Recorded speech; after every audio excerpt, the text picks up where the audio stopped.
여러분 안녕하십니까? 수요일 아침 뉴스 퍼레이드 황병준입니다. 한덕수 대통령 권한대행이 트럼프 미국 대통령과 어젯밤 전화 통화를 했습니다. 트럼프 2기 정부 출범 이후 한미 정상이 통화한 건 이번이 처음입니다. 양측은 한미 동맹 강화와 경제 협력 방안 등을 협의했습니다. 김창섭 기자입니다. 미국 트럼프 2기 행정부 출범 78일 만에 한미 정상의 첫 통화가 성사됐습니다. 약 30분간 이뤄진 통화에서 양측은 한미 동맹을 더욱 강화하고 무역 균형 측면에서 협력하기로 했습니다.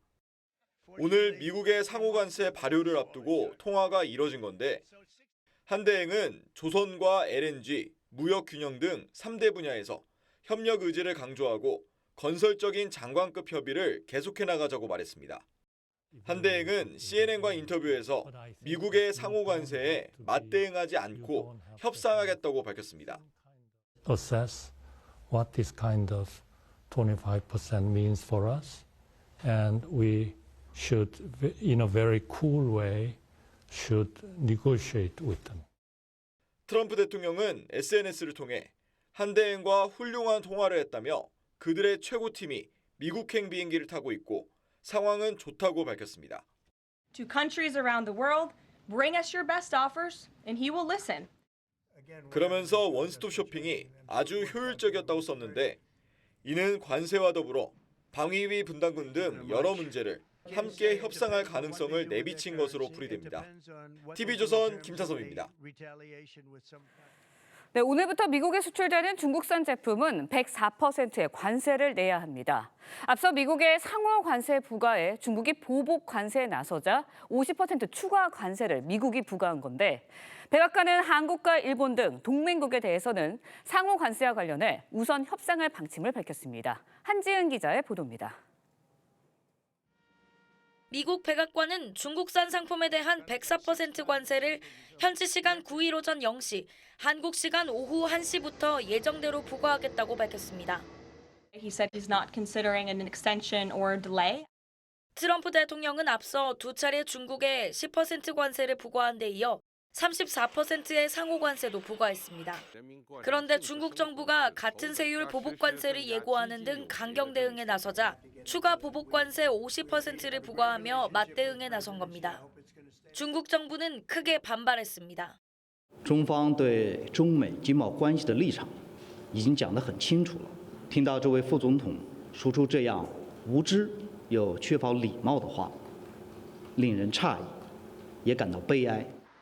이와 함께 미국의 상호 관세에 대해 세계무역기구 WTO에 분쟁 협의를 요청했습니다. 트럼프 대통령은 한국과 일본 등 동맹국과는 상호 관세 관련 우선 협상을 지시한 것으로 전해졌습니다. 트럼프 대통령은 2일 우리나라의 25%, 일본의 24% 상호 관세 적용을 발표했습니다. 케빈 해시 백악관 국가경제위원회 위원장은 이후 한일 정상과 통화하며 협상에서 많은 양보가 있었다고 밝혔습니다. TV조선 한지은입니다.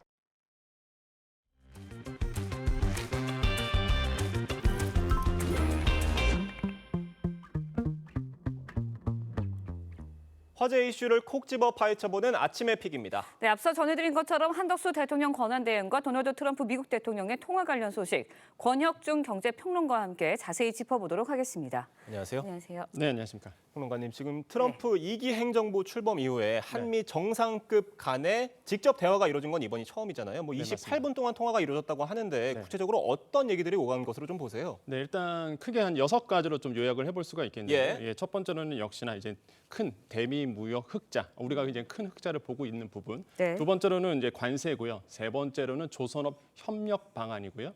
네 번째로는 이제 미국산 에너지를 대규모, 그냥 규모가 아니라 대규모로 사라. 이 부분. 그다음에 다섯 번째로 본다 그러면 지금 알래스카 가스전 개발이 이제 들어갈 것 같은데 여기에 투자하라. 마지막으로 본다 그러면 역시나 방위비 분담, 이 6가지를 지금 아젠다로 꺼냈고 시장에서는 어떤 아젠다가 나올까라는 이제는 생각만 있었지 이게 확실히 확인된 건 없거든요. 근데 이번에 이제는 사실상 이제는 트럼프 대통령과 전화 통화를 통해서 이 확실한 6가지 아젠다가 나왔기 때문에 이제는 이 6가지를 놓고 우리 이제는 협상에 나서야 네. 된다고 말씀을 드리겠습니다. 근데 지금 방위비 재협상 문제도 있는 건데 네. 지금 이 부분도 재협상하겠다 시사를 했잖아요. 어떻게 될 것으로 보십니까? 일단 방위비는 어쩔 수 없이 아마 협상 안으로 끌고 갈 것이다라고 예. 보고 있고요. 일단 바이든 전 대통령과 우리가 이제는 2026년도 방위비 분담을 한 1조 원 정도, 1조 한 6천억 원 정도의 합의를 본 상태였습니다. 그런데 트럼프 대통령이 후보 시절에 이런 얘기를 했습니다. 네. 100억 달러는 내야 된다. 한마디로 이제 한국에서는 우리 돈으로 본다 그러면 14조 7천억 원이나 되거든요. 예. 그러니까 한마디로 9배 더 넘게 예. 우리는 부담해야 된다라고 얘기를 했기 때문에 아마 계속적으로 미국 쪽에서는 방위비 분담에 대해서 요구를 할 거다 이렇게 뭐 시장에서는 예상을 하고 있습니다. 네, 뭐 미국과 거래하는 우리나라가 거래하는 모든 부분에 대해서 일단은 다 협상 테이블에 네. 올라온 상황입니다. 그러면서 이제 트럼프 대통령이 자신의 SNS에 원스톱 쇼핑 아름답고 효율적이다 네. 이렇게 쓰기도 했거든요. 네. 이 의미는 어떻게 받아들여야 하는 건가요? 일단은 트럼프 대통령은요 관세라는 이 브릿지 말 그대로 정말로 뭐 레버리지를 통해서 모든 거를 다 풀어내고 싶어하는 부분입니다. 그러다 보니까 원스톱 쇼핑이라는 표현을 쓰고 있는 거죠. 예. 관세와 관련 없는 것들도 같이 묶어서 이번에 요구를 하겠다라고 보시면 되겠고요. 대표적인 게 사실상 이제 무역 장벽 보고서에 나왔던 내용인데 우리나라의 뭐 소고기 수입 같은 것도 분명히 묶어서 처리할 거고요. 아까 얘기했던 방위비 분담도 마찬가지입니다. 이런 것들에 대해서 원스톱 쇼핑으로 풀어내고자 하는 트럼프 대통령의 의도가 느껴지고 이걸 우리가 과연 어떻게 지혜롭게 풀어갈 것인가가 이제 앞으로의 우리나라가 갖고 있는 숙제다. 이렇게 뭐 말씀드릴 수 있습니다. 지금 뭐 네. 트럼프 행정부 입장을 정리를 해보면 대안을 제시한다면 협상은 가능하지만 네. 관세 면제는 어렵다 이런 것 같거든요. 지금 우리 정부의 대책은 뭐가 있다고 보십니까? 그러니까 줄 건 주고요. 갖고 올 건 갖고 온다. 예. 이렇게 이제 보시면 되겠는데 우리가 줄 수 있는 거는요. 아까 우리 6가지 안에 나와 있습니다.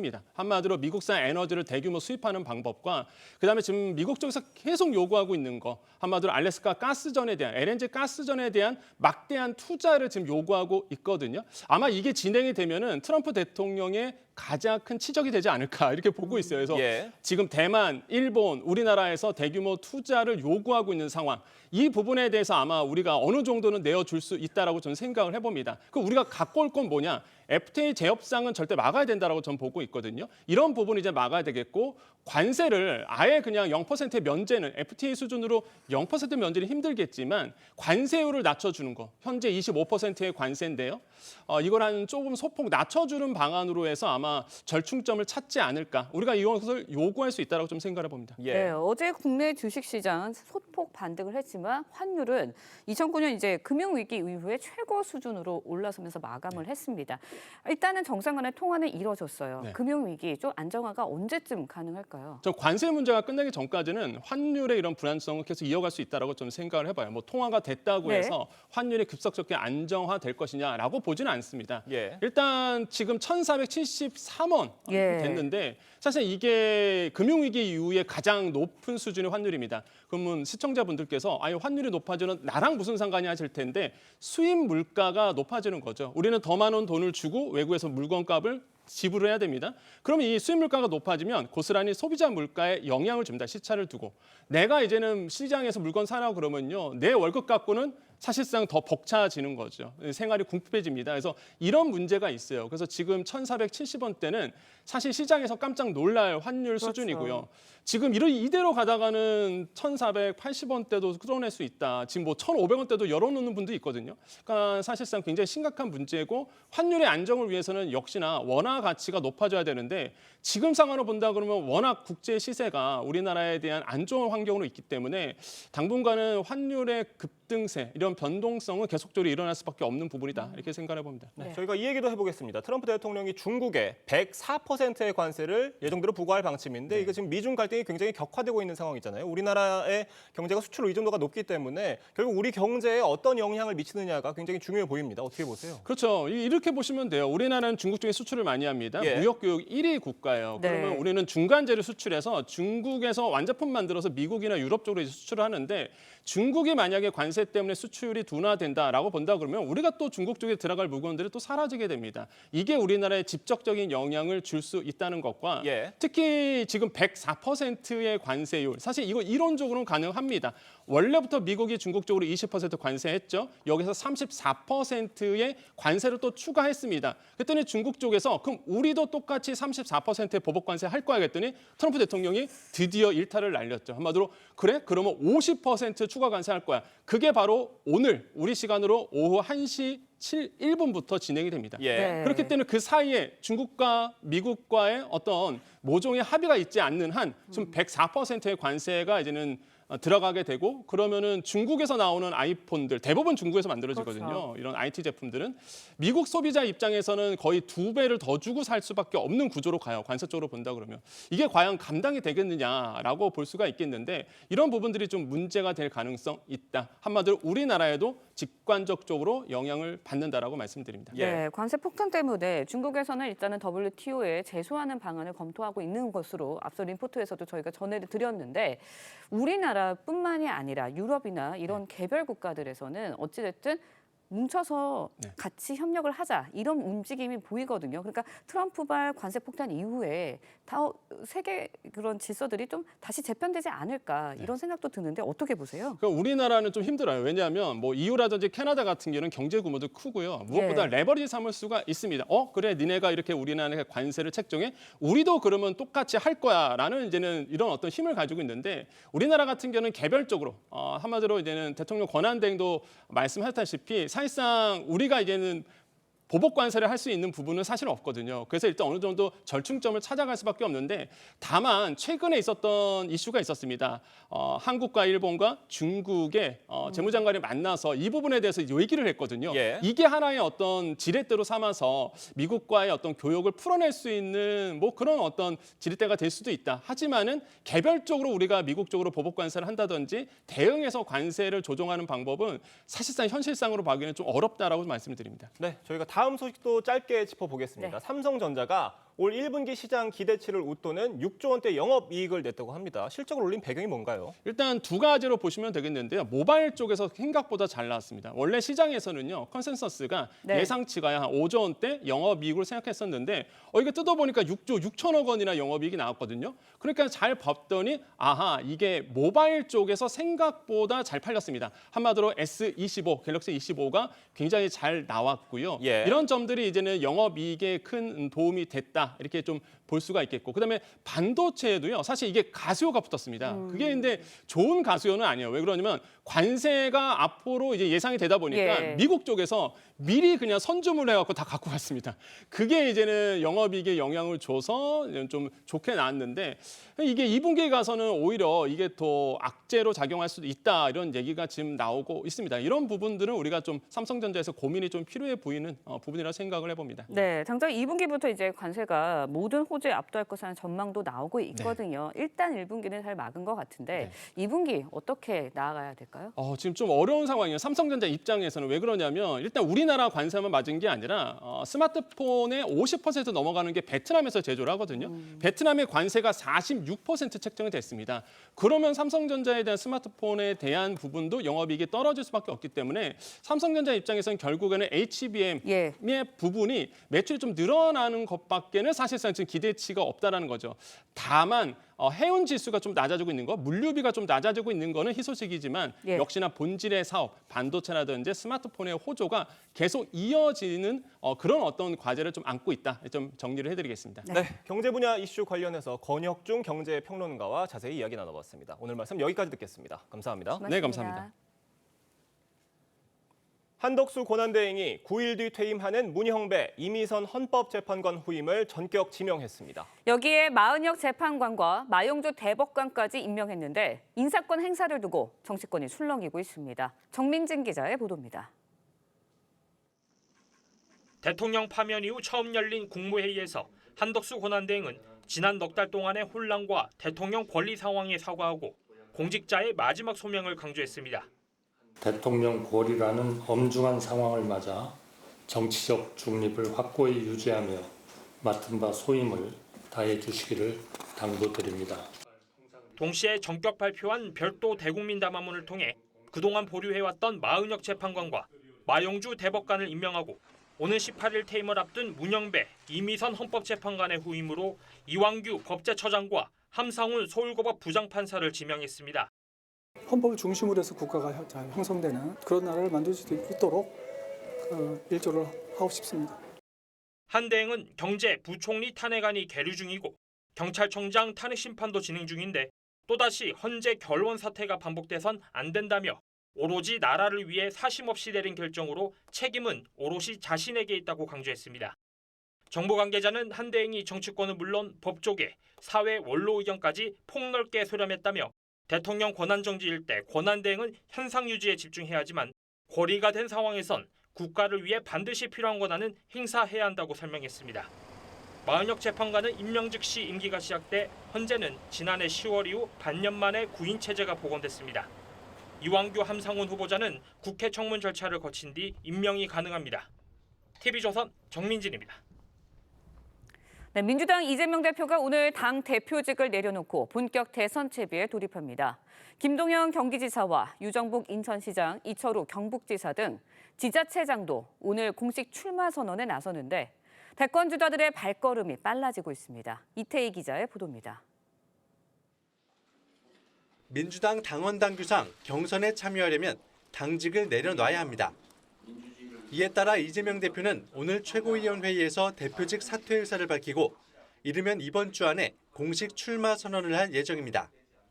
이제부터 진짜 대한민국이 시작됩니다. 무너진 민생, 평화, 경제, 민주주의를 회복시키겠습니다. 비명계로 꼽히는 김동연 경기지사는 미국 출장에 앞서 인천국제공항에서 출마를 선언합니다. 미국 관세 부과 정책에 대응하는 외교를 강조하며 경제 전문가 이미지를 부각하려는 전략으로 보입니다. 트럼프발 관세 폭풍까지 밀어닥쳤습니다. 국민적 에너지를 모아 경제 대전환을 이뤄내야 합니다. 국민의힘에선 유정복 인천시장과 이철우 경북지사가 각각 인천과 국회에서 대선 출마를 선언합니다. 이번 경선엔 국민의힘 소속 자치단체장 12명 가운데 절반 이상이 출마를 확정했거나 검토 중입니다. 나라가 안정되고 국가가 국민을 위한 미래의 그런 대한민국이 되기를 바라는 마음에서 아직 대한민국 공동체가 살아있다는 것을 절감했습니다.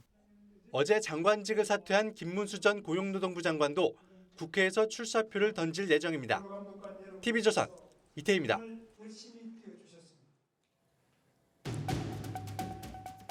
조기 대선이 현실화되면서 차기 대통령의 집무실 옮길지 말지, 옮긴다면 어디가 될지 관심이 쏠리고 있습니다.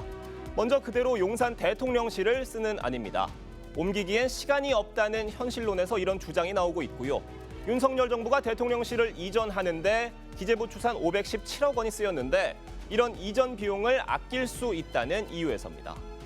다만 파면된 윤석열 대통령의 상징성이 짙은 만큼 옮겨야 한다는 목소리가 진영을 막론하고 나오고 있고 관저와 집무실이 떨어져 있어서 대통령 출퇴근길에 시민들이 불편을 겪는다는 문제가 제기되어 온 만큼 이전 가능성이 제기되는 겁니다. 청와대와 광화문, 세종시로 옮기자는 목소리가 나오는 배경인데요. 70년 넘게 집무실로 사용된 청와대, 각종 시설이 갖춰져 있다는 장점이 있지만 이미 2년 이상 일반에 개방된 탓에 보안에 취약할 수 있다는 우려가 있습니다. 문재인 전 대통령 대선 공약이었던 광화문 집무실, 그러니까 정부 서울청사를 이용하는 방안은 다른 부처와 협업이 용이하다는 등의 이점이 있지만 주변에 고층 건물이 많은 도심지에 위치해 있어서 경호와 보안 문제가 발생할 수 있습니다. 세종시 이전에 대해선 민주당 주자들과 이준석 개혁신당 의원 등이 찬성 입장을 내고 있는데요. 다만 2004년 헌법재판소가 대한민국 수도는 서울이라는 관습 헌법을 인정한 판례가 있어서 이전을 위해선 개헌과 같은 복잡한 법적 절차가 불가피하다는 분석이 나옵니다. 앵커 리포트였습니다.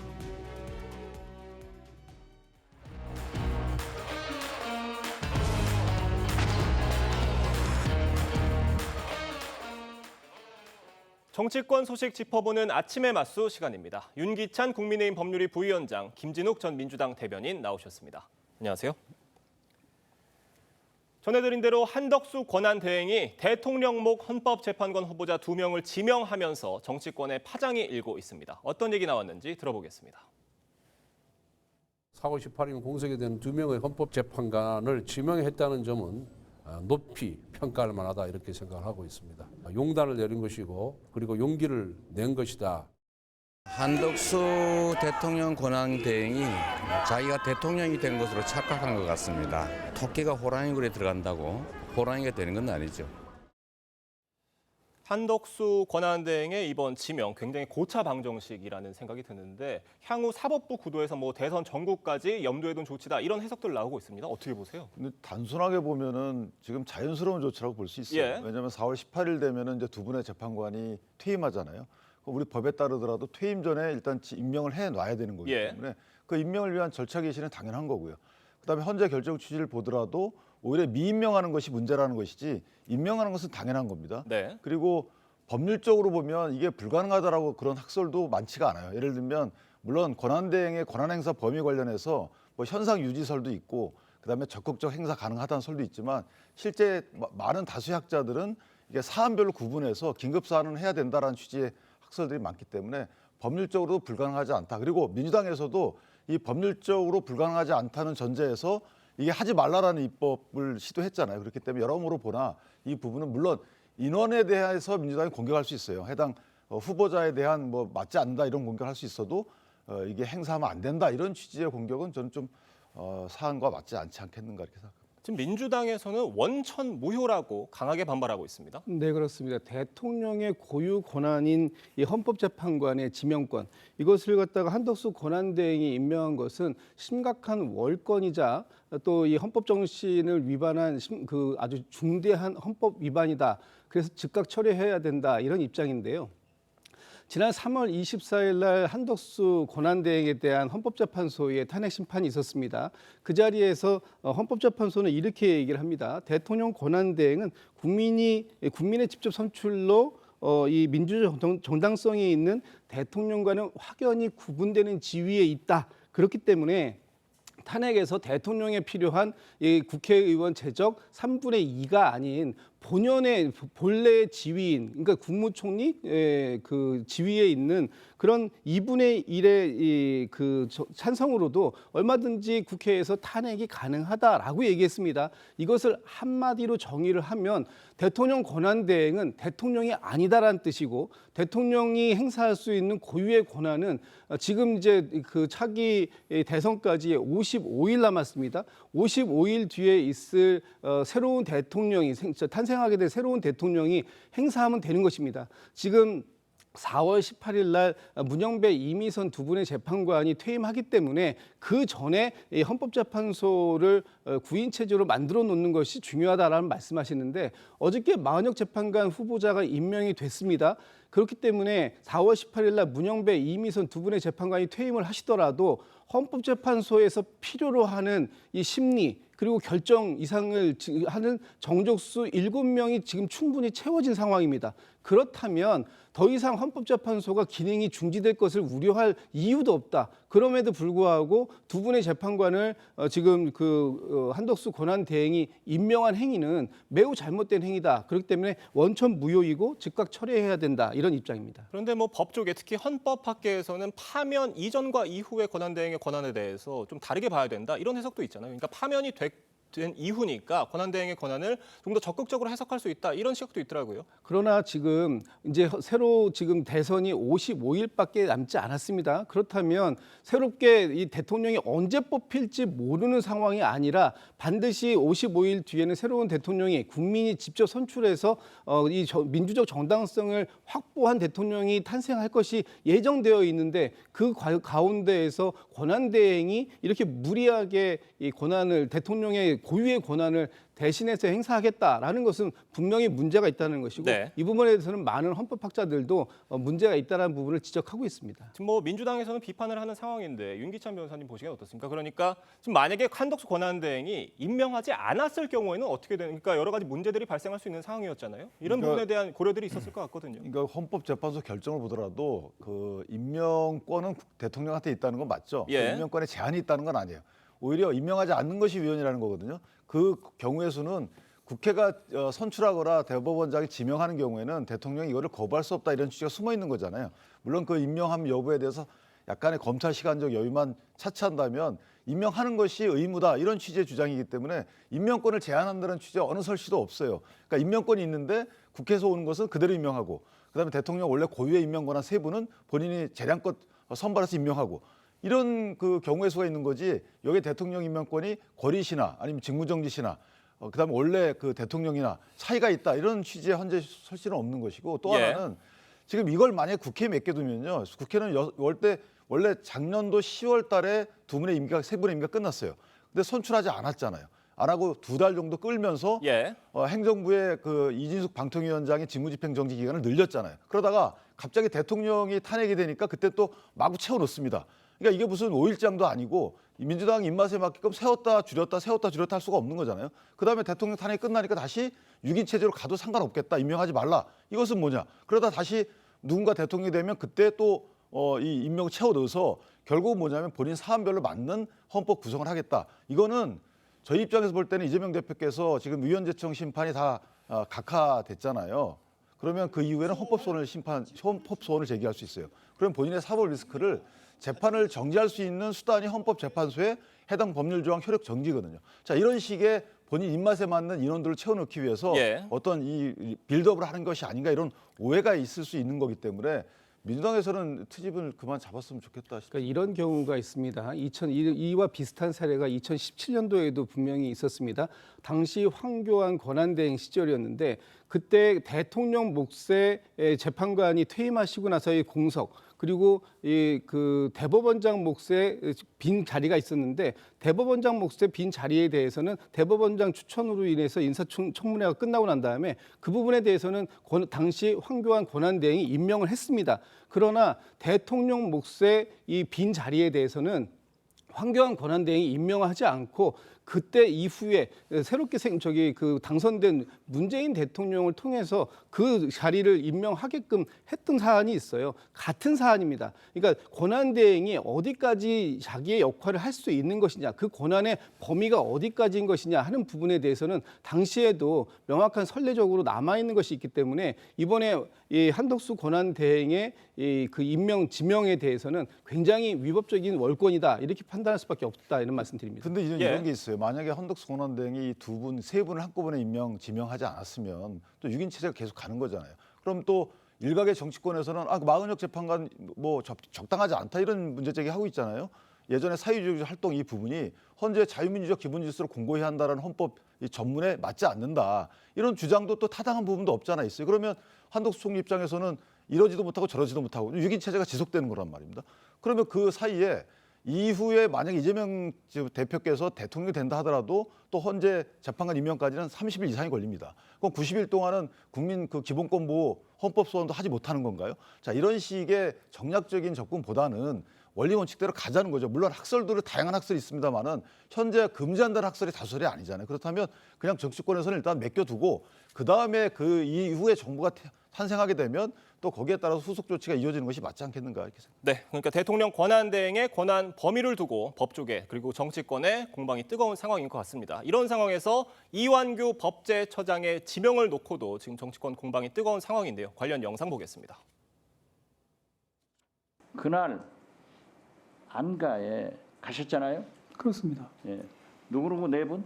법무부 장관, 행안부 장관, 저 민정수석 그게 넷이서 그 자리에 참석했던 이상민, 박성재 민정수석 핸드폰을 다 바꿨습니다. 법제처장 바꿨어요, 안 바꿨어요? 말씀해 보세요. 답변을 거부하는 거예요? 바꿨습니다. 바꿨죠? 네. 거기서 뭘 논의했죠?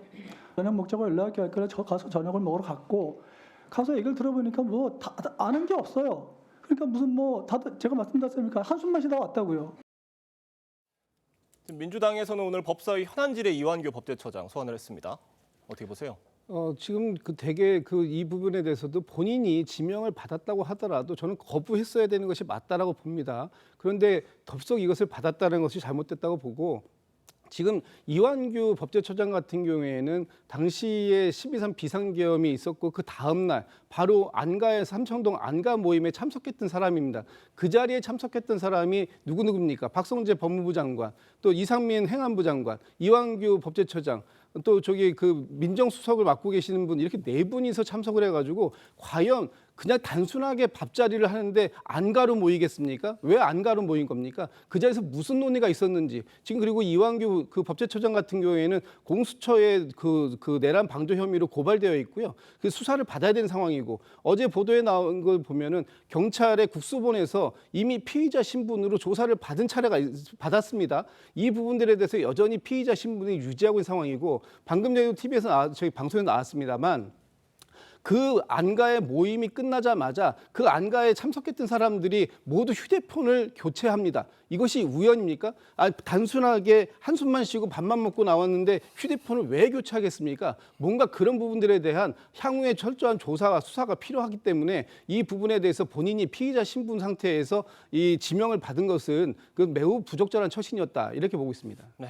다만 이완규 처장은요, 안가를 찾은 건 저녁 식사 자리였을 뿐이다, 이렇게 해명을 하고 있는 상황이고, 또 5.18 유공자 이런 부분에 대해서는 진보 진영에 대해서도 어느 정도 평가할 부분이 있는 부분인 것 같거든요. 어떻게 보십니까? 그렇죠. 일단 첫 번째는 이제 검사 출신이 오랜만에 헌재 재판관으로 지명이 됐다는 겁니다. 예. 이전에는 당연히 검사 출신 한 분을 꼭 모셨는데 이게 없어졌다가 다시 이제 복원이 된 부분이고, 또 하나는 대학생 때 이제 유인물을 돌리면서 5.18 관련 활동을 하다가 구속된 전례가 있죠. 그래서 5.18 유공자로 지정이 된 상황이고, 대통령과의 친분은 물론 비판적 시각으로 보면 공격 포인트긴 합니다만은 전날 안가는 계엄 해제된 이후에 그 다음 날이거든요. 그렇기 때문에 안가 가가지고 어떤 모의가 있었다라는 점에 대해서는 수사기관도 현재 그런 설치를 하고 있지 않아요. 모든 공소장을 보더라도. 그래서 그 부분에 대한 공격 포인트는 아닌 것 같고, 자, 피고발자, 피의자 신분이다라고 하는데, 이전에 이미선 헌법재판관의 경우에도 청문회 과정에서 주식 관련된 문제가 나왔기 때문에 그 당시에도 피고발이 됐어요. 자, 그 부분 갖고 고발해놓고 당시 피고발인이니까 공직자로서 부도덕하다, 이렇게 얘기할 수는 없는 거기 때문에 일단 인사청문회에서 저런 부분들이 문제가 있다 싶으면 문제 제기를 하시고요. 그다음에 그 문제 제기에 대해서 국민들이 어느 정도 공감하는지에 따라서 그 이후 절차가 진행되지 않을까 싶습니다. 네, 저희가 다음 소식도 짚어보겠습니다. 여러분 정말 사랑합니다. 제가 특별히 사랑합니다. 대한민국 다시 일으켜 세워야 할 때입니다. 저는 오는 6월 3일 실시되는 대통령 선거에 나서고자 이재명을 넘어 승리할 수 있는 유일한 후보인 저 안철수를 선택해 주십시오. 미래를 만들어 나갈 수 있는 대통령 후보 선출해 주십시오.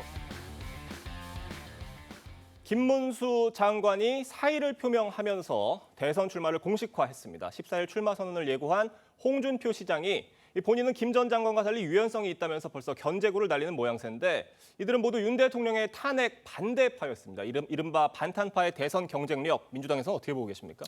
글쎄요, 지금 이번에 그 국민의힘에서는 두 개의 강을 건너야 될 것 같습니다. 하나는 탄핵의 강이고 또 하나는 윤심의 강인데, 지금 이 탄핵에 찬성했던 분들과 반대했던 분들이 지금 당내에 혼재하고 계신 거 아닙니까? 이런 상황 속에서 탄핵에 찬성했던 사람들이 어떻게 보면 탄핵의 강은 쉽게 넘어갈 수 있겠죠. 그러나 이분들은 또 윤심의 강, 소위 윤석열 대통령을 배신했다라고 하는 그 프레임에서 자유롭지가 않은 부분이 있어요. 또 반대로 김문수 그 장관이나 아니면 홍준표 시장, 대구시장처럼 탄핵에 반대한 분들, 이분들은 윤심의 강은 쉽게 건너갈 수 있을지 모르겠지만 탄핵의 강을 건너기는 굉장히 어려운 측면이 있다. 그리고 이 경선 과정에서 탄핵을 반탄했던 분들이 서로 경쟁을 하게 되면 과연 어느 부분들에서 이 국민들의 평가를 받을 수 있는지 잘 모르겠고, 결과적으로 국민의힘이 그동안 보여왔던 어떤 이 계엄을 옹호했던, 내란을 옹호했던, 또 윤석열 대통령을 지키고자 했던 이런 그 오명들, 이런 비판들에서 얼마나 이번 대선에서 자유로울 수 있을지, 그 부분에 대해서는 굉장히 회의적인 부분이 있다, 이런 말씀드립니다. 네, 안철수 의원도 광화문 광장에서 출마 선언을 했고요. 이번이 네 번째 대권 도전입니다. 국민의힘 경선에 나설 후보가 20명 안팎에 이를 것이다, 이런 관측도 나오는데 숫자가 일단 굉장히 많고요. 흥행을 위해서라도 이 당 선관위에서 어떻게든 좀 빨리 조속히 정리를 해야 된다, 이런 필요성이 있다, 목소리 나오고 있는 것 같아요. 아마 이제 공고가 될 겁니다. 예. 공고되면은 등록 기간이 정해지고 그 등록하시는 분 숫자에 따라서 1차 경선, 예비 경선의 이제 범위가 정해질 것 같고요. 그다음 최후 마지막 경선이 2명으로 할지 아니면 4명으로 할지에 대해서 좀 고민이 있는 것으로 알려져 있는데, 어쨌든 그 부분과 관련돼서 각 후보자들끼리마다 약간의 유불리가 좀 따르죠.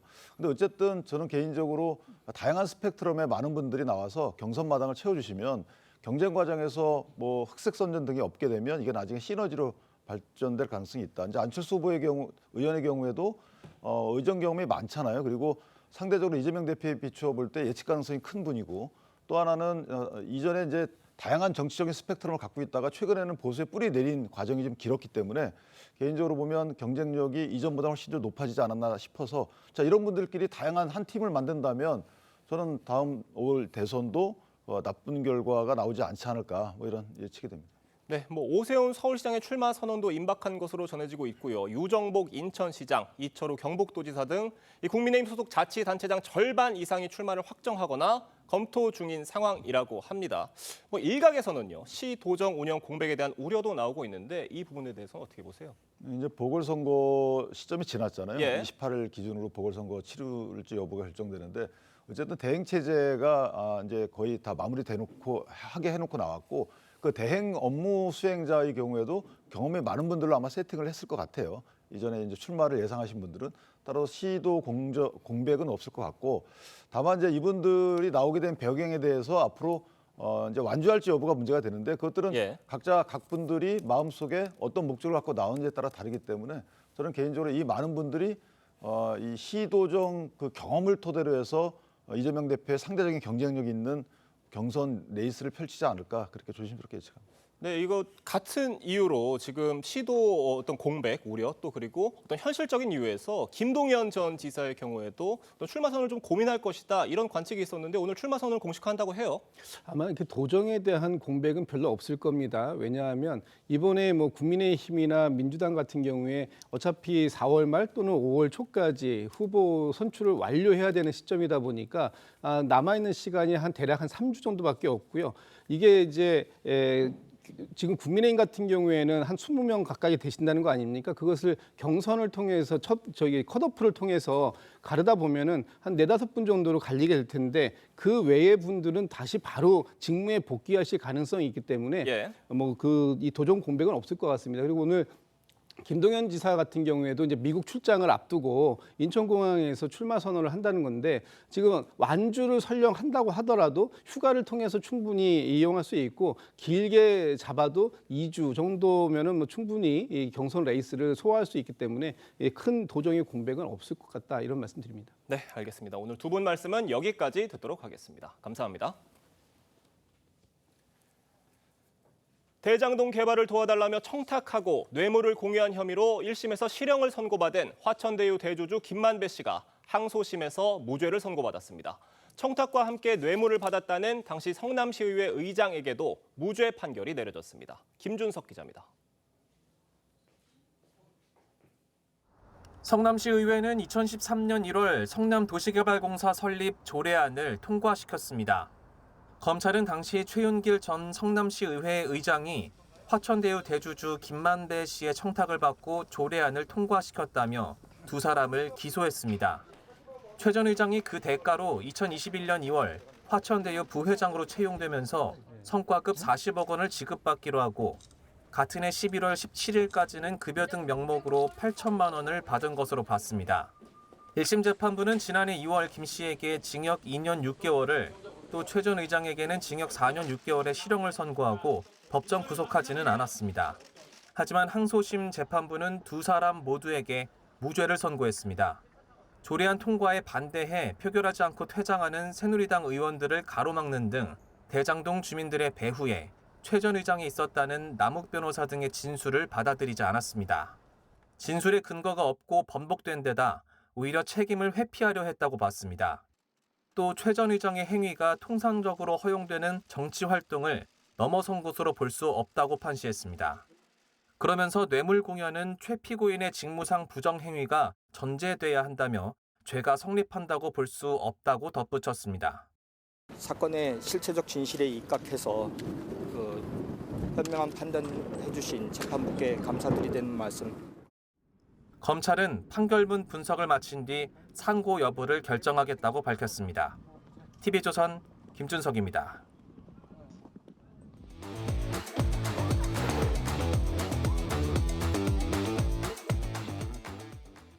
네, 화제가 된 사건 사고 소식 짚어봅니다. 아침에 이슈 시작합니다. 설주한 변호사, 강전애 변호사 함께합니다. 안녕하세요. 안녕하세요. 네, 백종원 대표가 운영하고 있는 더본코리아의 한 부장이 면접을 가장해 여성 지원자를 술자리에 불렀다는 의혹이 제기돼 논란이 되고 있습니다. 먼저 관련 녹취부터 직접 들어보시죠. 뭐 드실래? 소주 줄래? 술 줄래? 그거밖에 안 하네. 갑자기 초록색에서 이상하실 수도 있죠. 먹자는 소주만 먹여야지. 술 먹여야지. 취하잖아요. 저안 취하잖아요. 안 받을 수가 없어요. 네, 술자리 면접이라는 말 굉장히 충격적인 사건이 아닐까라는 생각이 드는데 네. 술자리에서 어떤 일이 벌어진 건가요? 일단 이 제보자 같은 경우에는 충남 예산에 있는 예산 상설시장이 있거든요. 이게 더본코리아에서 운영을 하고 있습니다. 예. 2차 점주를 모집하는 가운데 이 제보자가 지원을 했었다라고 하는데요. 서류 접수를 하고 그리고 정식 면접까지 끝난 상황에서 더본코리아의 부장이 개인적으로 연락이 와서 2차 면접이라고 생각하면 된다라고 하면 술자리로 불러낸 것입니다.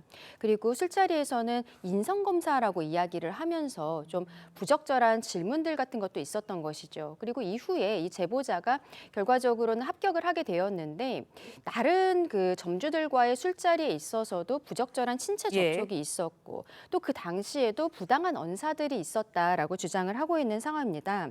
당사자 같은 경우에는 백종원 대표에게 직접 알리지는 못한 상황에서 현재는 가게를 접었다라고 이야기하고 있습니다. 네, 녹취에 등장하는 더본코리아의 부장, 피해 여성에게 자신에게 전권이 있다라는 말도 했다고 하는데요. 직접 들어보시죠. 제가 왜 백장냐면 제가 이렇게 제끼를 근데 이 사람들이 사인네가 저한테 애벌 복구를 해서 제가 붙여줬어요. 제 조건. 우리 직원이 엄청 많이 쓰는데 왜 티켓을 주시냐고. 네, 일단은 제보자의 주장입니다. 술자리 면접이라는 건. 일단은 더본코리아 측에서는 어떤 입장인지 궁금해요. 일단 더본코리아 입장에서는 그 직원, 해당 직원을 즉시 업무에서 배제를 했고요. 네. 외부 조사기관에 의해서 조사를 하겠다라고 얘기는 하고 있습니다. 이 외부 조사기라는 게 조금 애매할 수는 있는데 이것이 그냥 단순히 고용노동부에 대한 조사만을 얘기하는 것인지 아니면 경찰 수사까지 의뢰를 할 것인지 이 부분에 대해서 좀 명확하게 밝힐 필요가 있지 않냐라고 생각을 해봅니다. 네, 강전애 변호사께 여쭤볼게요. 이번 논란과 관련해서 이제 고용노동부의 직장 내 갑질 의혹 조사해달라는 민원이 접수됐다고 합니다. 그렇다면 백종원 씨가 대표로 있는 회사잖아요. 백종원 대표가 직접 조사를 받을 수도 있는 건가요? 가능성은 있죠. 말씀하신 것처럼 지금 고용노동부에 8일 민원이 접수가 되었는데 이 채용 과정에 있어서의 위력적인 지위 남용 그리고 직장 내 괴롭힘 의혹에 대해서 조사를 해달라는 것입니다. 근데 이러한 경우에는 당사자인 이 해당 부장 같은 경우는 당연히 조사를 하게 되겠지만 이 회사에서 채용 과정을 어떻게 관리를 하고 있는지 확인하기 위해서 지금 더본코리아의 대표인 백종원 씨 같은 경우에도 소환 조사할 가능성이 있다라고 보입니다. 네, 그런데 더본코리아와 관련한 각종 논란들 잊을만 하면은 계속해서 떠오르는 상황입니다. 그렇다 보니까 상장 회사잖아요. 네. 주주들 입장에서는 주가가 떨어지는 거에 대한 걱정도 할 것 같고요. 상장했을 때 가격보다는 지금 상당히 떨어져 있는 상황이거든요. 어떻게 보세요? 그러니까 더본코리아가 너무 상장에만 치중했지 않느냐라는 비판을 받을 수 있는 부분입니다. 상장 회사라고 한다면 이제 주주가 참여를 하게 되면서 회사의 주인이 과거에는 백종원 대표가 많은 지분을 가지고 있었기 때문에 주인이었겠지만은 지금 이제는 주주가 참여를 하는 것이거든요. 그러면 주주가 다 회사의 주인이 되는 것인데 이런 부분과 관련해서 더본코리아가 조금 시스템적으로 좀 부족하지 않았느냐라는 것이 있고, 그러니까 지난번에도 무슨 백캠 논란이라든지 감기로 얼음 논란인지 이런 여러 가지 논란이 있었을 때 백종원 대표가 직접 사과를 했었습니다. 지난달 28일 같은 경우에는 그 당시에만 하더라도 떨어지던 주가를 반등시킨 계기가 됐었거든요. 아마 그러한 점 때문에 이번 사태에 이런 악재가 발생했었을 때 아마 주주들은 백종원 대표가 직접 어떤 이런 문제를 해결해 주길 바란다는 좀 그런 부분은 있는 것 같습니다. 네, 알겠습니다. 이번에는 중앙선관위의 특혜 채용 의혹과 관련한 후속 이야기 좀 해보도록 하겠습니다. 감사원의 감사 결과 특혜 채용 의혹이 있었다라는 감사 결과가 나왔는데 그 이후에 이제 전현직 고위 간부 잔여 10명에 대해서 중앙선관위가 임용 취소 절차에 착수했습니다. 경찰 수사도 의뢰했다고 하는데 현재 상황은 어떤 건가요? 일단 경찰이 수사를 의뢰한 것은 국가공무원법 위반 혐의입니다. 올해 2월에 감사원에서 발표했었던 감사 보고서에 따른 조치를 하고 있는 것인데요. 이 전현직 고위 간부의 자녀, 조카 그리고 사위 이런 사람들이 11명 정도가 부정하게 채용이 됐다라는 것입니다. 예. 이미 한 명 같은 경우에는 면직이 되어 있는 상황이고 아까 말씀드린 경찰이 국가공무원법 위반 혐의로서 수사 의뢰를 한 것 이외에 지금 중앙선관위 내부적으로도 10명에 대해서 일단은 직무 배제를 해놓은 상황이고 그리고 내부적으로 청문 출석을 지금 요구를 한 상황입니다. 이것은 당사자들의 의견을 듣고 있는 과정이라고 생각을 하시면 될 것으로 보이는데요. 이분들 같은 경우는 채용이 된 사람들이고 채용 과정에 있어서 부적절하게 행동을 했었던 직원들 같은 경우에는 16명 정도가 이미 징계를 받은 상황으로 알려지고 있습니다. 네. 그런데 이제 조기 대선이 50여일 앞으로 다가왔습니다. 선관위의 조치가 너무 늦었다는 지적도 있기도 하지만 앞으로 이제 선거 때마다 계속해서 부정선거 의혹이 좀 있어 왔잖아요. 네. 그러다 보니까 50일 앞둔 조기 대선에서 국민적인 신뢰 다시 얻으려면 어떤 조치가 좀 필요하다 보세요? 신뢰를 다시 얻기 위해서는 본인들 기관, 특히나 선관위가 가지고 있었던 이런 패부에 대해서 정말 이렇게까지 해도 될 정도라는 표현이 나올 정도의 어떠한 전 쇄신책이 있어야 한다고 봅니다. 처음에 그리고 이거의 쇄신책에 대한 첫 번째 전제는 부정 특혜 채용이 된 분들에 대해서는 엄정하게 대응하고 또 엄정한 어떤 결과가 나와야 된다고 보기 때문에 그래서 임용 취소가 시급하게 이루어져야 되는 부분이 아닌가라는 생각을 해봅니다. 네, 강철현 변호사님께도 짧게 여쭤볼게요. 선관위가 신뢰 다시 회복하려면 무엇을 먼저 해야 된다고 보세요? 그러니까 일단은 대선이 바로 앞으로 와 있는데 올해 2월에 나왔었던 감사 보고서를 보고서 많은 국민들께서 놀라시지 않았습니까? 이런 형태로 그 부정 채용을 하고 있는 이 회사에다가 정말로 우리 대선을 맡길 수 있는 것인가 이러한 이야기들이 나오고 있는데 지금 선관위 측에서는 이번에 임용 취소 이 사건들을 계기로 해서 국민의 신뢰 다시 회복하기 위해 그리고 국민의 눈높이에 맞는 기관으로 거듭나겠다라고 밝히고는 있습니다. 앞으로의 과정에 있어서 우리 국민들께서 좀 지켜보셔야 될 것으로 보입니다. 네, 알겠습니다. 사회 이슈의 이야기 강전혜 변호사, 설주한 변호사와 함께 나눠봤습니다. 오늘 두 분 말씀 여기까지 듣겠습니다. 고맙습니다. 카리브해 섬나라 도미니카 공화국의 한 유명 나이트클럽에서 지붕이 무너지는 사고가 발생했습니다. 이번 사고로 현직 주지사를 포함해 최소 58명이 숨지고 100여 명이 다쳤습니다. 도미니카 구조당국은 잔해에서 생존자를 수색 중이며 지붕이 무너진 원인을 파악하고 있는데 한국 교민이나 관광객의 피해는 없는 것으로 전해졌습니다. 렌즈에 담긴 그 순간 의미를 짚어보는 시간이죠. 사진 기자가 선택한 아침의 한 장입니다. 오늘은 조선일보 사진부 장면성 기자와 함께합니다. 안녕하세요. 오늘 볼 사진 어떤 건가요? 한 시위 현장에서 트럼프 대통령이 우스꽝스러운 풍선이 된 모습입니다. 요즘 전 세계에서 열리는 시위 현장에 항상 등장하는 캐릭터가 있는데요. 바로 도널드 트럼프 미국 대통령입니다. 외신으로 들어온 사진들 함께 보시죠. 미국 워싱턴 DC에서 열린 시위에 참여한 시민들이 트럼프 모습의 풍선을 들고 있습니다. LA에서는 트럼프 대통령 특유의 인상 쓰는 표정도 등장했습니다. 영국 런던에서는 트럼프를 비난하기 위해 청소 솔에 인형을 달아놨습니다. 브라질 시위에 참여한 한 참가자는 트럼프 특유의 손짓을 묘사한 인형이 인기를 끌었습니다. 트럼프 대통령이 참 다양한 모습으로 등장하고 있네요. 그런데 트럼프 인형 왜 이렇게 자주 등장하는 건가요? 네, 전 세계 시위 현장마다 단골 손님처럼 트럼프가 등장하는데요. 요즘 세계 이슈의 중심에 서 있기 때문입니다. 트럼프 정부가 전 세계를 상대로 관세를 인상한 직후 여러 나라의 반발을 사고 있는데요. 최근 많은 나라의 신문 헤드라인이 트럼프의 관세 정책이기도 합니다. 한 남성은 시위 현장에서 여러 나라 언어로 번역된 우리 대통령 때문에 미안해 문구가 새겨진 티셔츠를 팔기도 했습니다. 사진을 보니 전 세계가 패닉에 빠진 게 고스란히 느껴집니다. 지금까지 아침의 한 장이었습니다. 오늘 늦은 오후부터 전국에 비가 내리겠습니다. 서쪽부터 비가 시작돼 밤이 되면 전국으로 확대되겠습니다. 내일 오후까지 비가 이어지겠습니다. 특히 내일은 남부지방을 중심으로 돌풍과 함께 천둥, 번개가 치는 곳이 있겠습니다. 내일까지 예상되는 강수량은 제주도에 최대 40mm, 남부지방에 5에서 20, 중부지방에는 5mm 안팎의 비가 내리겠습니다. 어제 발원한 황사가 비에 섞여 황사비가 내릴 수도 있겠습니다. 비가 내리기 전까지 영남권은 대기가 매우 건조하겠습니다. 아직 건조특보가 발효 중이지만 비가 내리면서 차차 해제되겠습니다. 오늘 전국 대부분 지역에서 일교차가 15도 이상 크게 벌어지겠는데요. 서울의 한낮 기온 18도, 제주 23도 예상됩니다. 토요일에 전국에 또다시 비가 내리겠고 일요일에도 중부지방에 비 소식 들어있습니다. 오늘의 날씨 이나일입니다. 이상으로 수요일 뉴스 퍼레이드 마칩니다. 네, 저희는 내일 아침 7시 30분에 다시 찾아뵙겠습니다. 시청해주신 여러분 고맙습니다.